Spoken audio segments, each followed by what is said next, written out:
حضرت نعمان بن بشیر رضی اللہ تعالیٰ عنہ روایت کرتے ہیں، نبی کریم صلی اللہ علیہ وآلہ وسلم نے فرمایا، اللہ کی حدود میں سستی برتنے والے اور اس میں مبتلا ہو جانے والے کی مثال ایک ایسی قوم سی ہے جس نے ایک کشتی پر سفر کرنے کے لیے جگہ کے بارے میں قرعہ اندازی کی، پھر نتیجے میں کچھ لوگ نیچے سوار ہوئے اور کچھ اوپر۔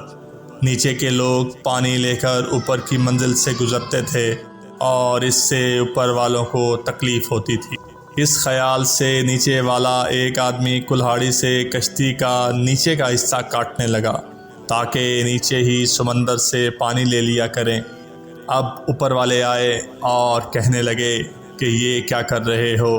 اس نے کہا، تم لوگوں کو میرے اوپر آنے جانے سے تکلیف ہوتی تھی اور میرے لیے بھی پانی ضروری تھا۔